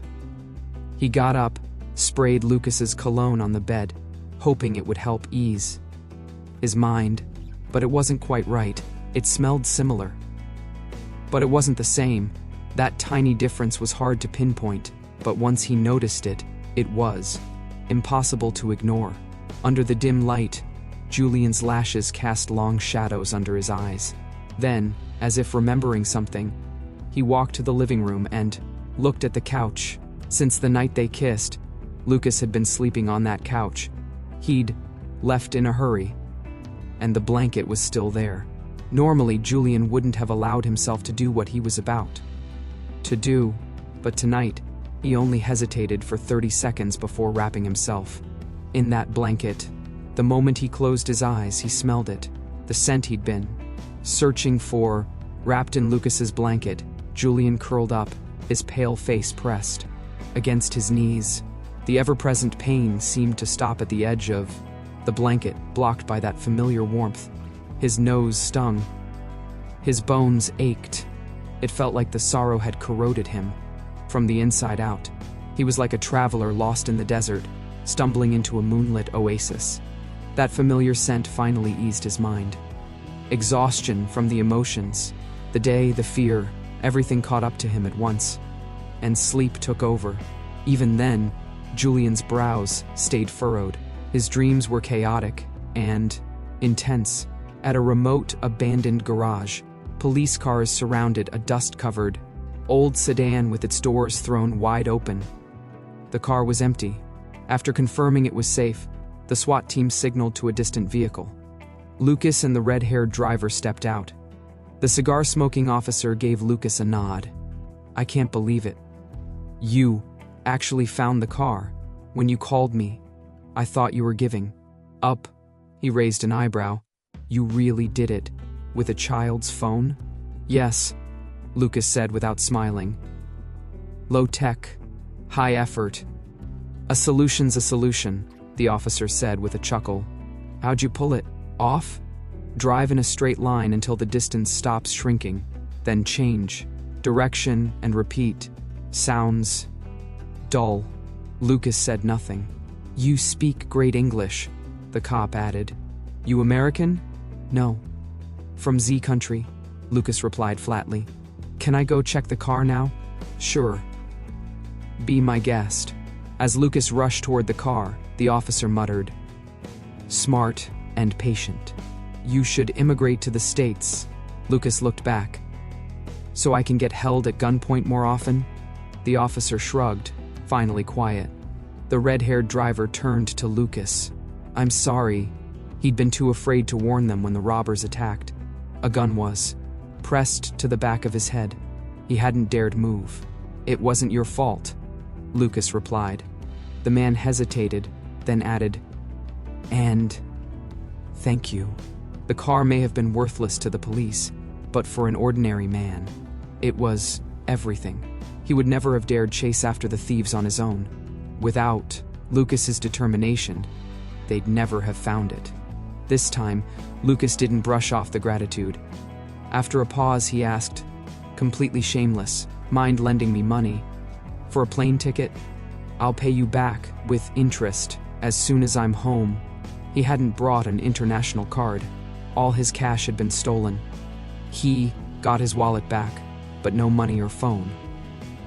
He didn't want to waste time with transfers or paperwork. Julian would be worried. The driver blinked, stunned by the boldness. But then he nodded. "All right." And Lucas pushed further. "Can I borrow your wife's phone? Just one. Call." Lucas looked suddenly very tired. "I want to call the person I most want to hug. After surviving something like this." The sun was rising when Julian awoke, trapped in a nightmare. In it, Lucas's body was being wheeled into a cremation chamber. The sudden sound of his phone ringing tore him back to reality. Seeing the foreign number on the screen, his heart stopped. He picked up with shaking hands. "You really pick up international numbers this fast? Aren't you afraid it's a scam?" came Lucas's voice. The tears Julian had held back all night fell in an instant. "Lucas Shaw, you absolute idiot," he snapped, voice trembling. "You're braver than the damn cops. You chase down armed robbers. If you want to die so badly, come find me. I'll give you enough anesthesia to make sure you feel nothing." "You know about that?" Lucas had just wanted to hear Julian's voice. He hadn't expected the entire hospital to know what happened. "I told Zhang Chung not to say anything," Julian exploded. "If he hadn't told us, I wouldn't even know if you were dead." His breathing was ragged. He was shaking. Lucas had never heard him so unhinged. He forced himself to stay calm. "Julian, it wasn't as bad as it sounds." Standing under the pale sky, shirt untucked, suit stolen, pants borrowed from the driver's wife, Lucas looked like hell. But Julian couldn't see that. So Lucas lied. He said, "The GPS helped. We weren't just chasing blind. Those guys just wanted money. They weren't going to shoot. When we found the car, we called the police first. They confirmed the thieves had fled. The car was empty. I'm okay. Really." "Lucas," Julian groaned, gripping his temples. "Why did you do it? What was in that car that was worth risking your life?" The driver had a reason. It was his car. "But, Lucas, it wasn't like him to throw himself into danger for a few $100. Julian cut him off. "Don't tell me you did it just to be a good Samaritan." Lucas sighed. "Will you promise not to get mad if I tell you the truth? If you don't tell me, I will get mad." Lucas glanced down at the folder in his hand. "The documents," he said at last. "My notes. Everything from the conference on male pregnancy." The silence on Julian's end stretched long and heavy. He hadn't expected that. Sunlight filtered through the curtains, warming Julian's face, and though it was morning here and night where Lucas was, it felt like the light had traveled across the ocean to reach him. It filled his chest, lit up every dark corner. Suddenly, all his hesitation, all his fear, melted away. He should scold Lucas, should yell at him for risking his life, but he couldn't, because now he understood. If the roles were reversed, he would have done the same. That's the difference between caring about someone and loving someone. And at this moment, Julian realized he loved Lucas. Not maybe, not let's see, but deeply, truly, entirely. He didn't want to hold back anymore. He didn't want to test the waters. He wanted this. He wanted to be with Lucas, not as a co-parent, not as a maybe, as a partner, as a lover. He would take every risk, just like when he chose to keep the baby. No more hesitation, no more fear, Shortly after the call ended, Lucas sent over his flight details. Julian stared at the message for a long moment. Then he picked up the phone and called a hotel near the airport. "Do you offer airport pickup service?" he asked. "Yes, sir. 24 hours a day. I'd like to reserve a meeting room," Julian said. "And send someone to pick up a man with a bright yellow suitcase. I'll send the flight info. When your driver sees him, tell him Julian Grant is looking for him." "Yes, sir," the front desk replied. "May I ask what the meeting room will be used for? Do you need it decorated?" Julian pulled back the curtains. Sunlight spilled over him, painting his cheeks pink. He smiled. "For a confession," he said. "In Country Z, guns were banned. Jiwa wasn't a military hospital either, so gunshot cases were practically unheard of. Even so, the gossip around Lucas Shaw and Zhang Cheng's brush with armed robbery hadn't died down all day. The whole OB/GYN department was still buzzing. Julian Grant, however, hadn't listened to a single word of it. The moment he stepped out of the OR, he went straight to the hotel. No delays, no detours. But when the receptionist led him to the reserved conference room and opened the door, Lucas wasn't there. "You didn't pick him up?" Julian asked, his voice low. He worried maybe the instructions he gave weren't clear enough and the driver hadn't recognized him. "Our driver said he did pick someone up." The receptionist hesitated. "Your friend was hard to miss. Tall, long-legged, wearing distressed army green wide leg pants and a crisp white dress shirt with a loose black tie. He looked like he'd just returned from a battlefield, and yet somehow he pulled the whole mismatched look off with a certain charisma. Lucas hadn't meant to dress that way.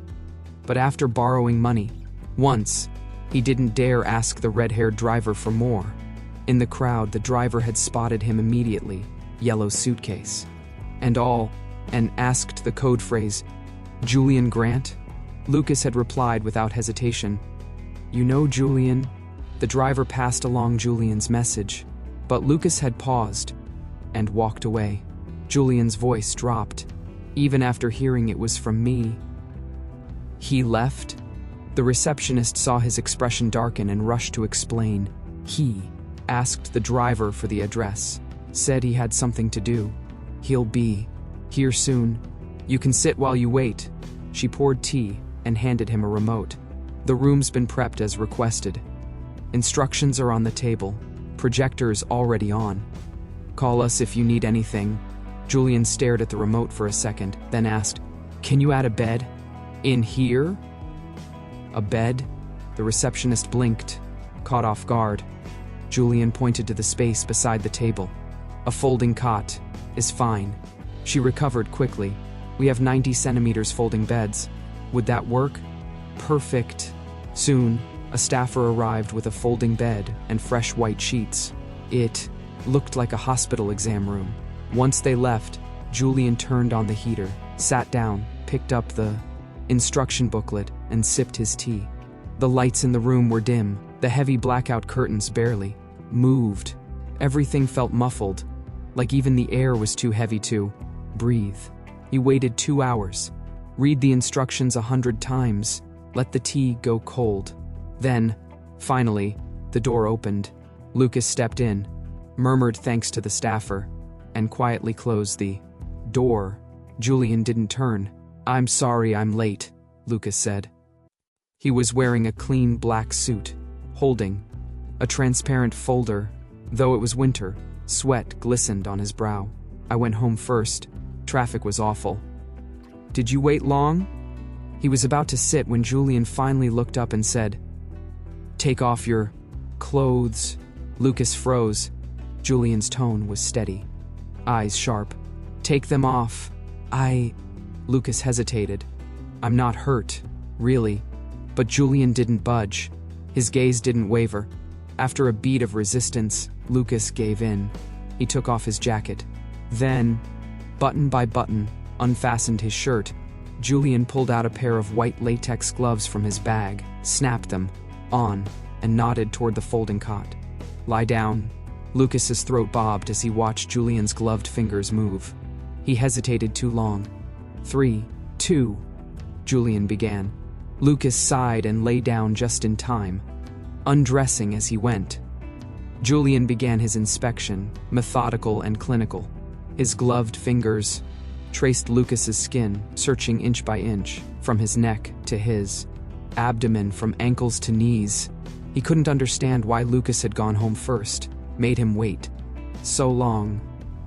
Unless he'd been injured and was hiding it. Lucas flinched as the glove brushed a sensitive spot.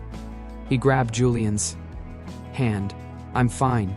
Seriously, you can ask Zhang Cheng, or take me to the hospital. If you don't believe me, then let go and let me check." Lucas held firm. "Julian, I can't." Julian frowned. "Why are you so nervous?" "It's not that." Lucas looked skyward in defeat, voice hoarse. "It's that I can't take it. Not like this." It was only then that Julian noticed the flush in Lucas's skin, the rise in body temperature. He followed his gaze and quickly looked away, tossing Lucas's clothes back at him. He understood the physiological reaction. What he didn't understand was how Lucas could get turned on during a medical exam. Lucas scrambled to dress, downed half a bottle of water from the table. "Sorry." Julian turned away, face flushed. He'd started out angry and worried, but now brain was short-circuiting. Desire was contagious, especially between people who loved each other. The air grew heavy with silence. Julian cleared his throat and sat down. "If you weren't hurt, why did you go home?" "I thought..." Lucas rubbed the back of his neck. "You asked me here to talk, so I grabbed some files, changed clothes." Julian stripped off his gloves and looked at him. "I do want to talk." He narrowed his eyes. "You have something to say, too?" Lucas nodded and placed the folder on the table. "Yes." "Can I go first?" Julian tapped the flash drive in his hand. "Why?" "Because you might still be mad. You might feel like my feelings are a burden, like I keep throwing myself into danger for you." Lucas had been spiraling ever since Julian hung up on him after the robbery. When he heard Julian had booked a conference room, he imagined the worst, a breakup, an eviction. He took a shaky breath. "If you speak first, I might not get the chance to say this." Julian didn't know why Lucas looked so afraid, but he did. His lashes trembled. His calm was a lie. So Julian let him speak. Lucas opened the folder. "Julian," he said, "these are my birth certificate, ID, household registration." Then came the diplomas: elementary, middle, high school, bachelor's degree, medical degree, doctorate, physician license, medical practice certificate. Each document was laid out on the table, his entire life, end to end. "These are my credentials, everything I've worked for." He added more. A copy of his property deed, mortgage contract, my health reports from the past 3 years, all from Jihua, nothing to worry about. Finally, he placed a bank card on the table. "My salary card. The password is the date. My exam results came out." He glanced at the mess of papers. "I went home to get these. Sorry I made you wait. Julian, I love you. I really, truly do. And I want to be with you. This isn't impulse. I've thought about it over and over. If you're worried about the future, about what happens if we break up, I swear to you, I'll never leave. I'll always love you." He looked at the bed in the corner. "And if you're not comfortable with being physical, we don't have to. I'd be fine with a platonic relationship." He smiled shyly. "I know this might feel sudden, but when that gun was at my head, do you know what I thought?" He didn't wait for an answer. "I thought, I haven't even told Julian how much I love him. I messed up so much, didn't know how to act, kissed you without asking, botched every chance to confess. I get why you'd doubt me, why you'd think I'm immature. But when I handed over that money, I promised myself, if I live, I'll try. One more time, he raised his right hand, and if I ever hurt you, then the next time that bullet. Shut up. Julian cut him off, heart lurching. Lucas flinched, then asked softly, Julian, will you give me a chance? He looked down. I'm not trying to pressure you. I just want to ease your fears. Help you see what we could be. Julian quietly packed the documents back into the folder, then looked up. Lucas wore a white shirt, black slacks, a slim black tie. Simple. Clean. Julian remembered. Lucas didn't even like black suits. And last time he wore one, he got robbed. So, why wear it again? Before Julian could ask, Lucas caught his gaze. You wore this outfit when you took Zhonglan out, he said sheepishly. I thought maybe you'd think it looked formal, appropriate for a confession. Julian's heart clenched. Maybe Lucas forgot, or maybe he never knew. But Julian remembered. He'd worn that exact outfit the night he and Lucas first slept together. Now Lucas was offering a platonic relationship. The man who once drunkenly climbed into his bed was now holding himself back. Because he didn't want to push. Infatuation was bold. Love was restraint. You're done? Julian asked. Lucas swallowed. Why, yeah. Julian turned off the projector, picked up the remote. One button at a time. The lights dimmed. Colored lights blinked to life. Music swelled. Balloons floated from hidden panels. Glitter rained down like gold dust. Then, rose petals drifted from above. Julian stood, walked around the table, and stopped beside Lucas. Lucas blinked, stunned. Who said you could confess first? Julian asked, raising a brow. Lucas gaped. Then, Julian grabbed his tie and kissed him. Soft, certain, undeniable. He matched Lucas's every move from before. Teasing, gentle, deep. When the last petal fell across their cheeks, Julian finally let go. Breathless. Psychologist Robert Sternberg once said, true love consists of three things: passion, intimacy, and commitment. Deputy Chief Physician Julian Grant said, let's stop trying. Let's be together, for real. If this chapter moved you, don't forget to like, comment, and subscribe to Nova Media. Thanks for listening.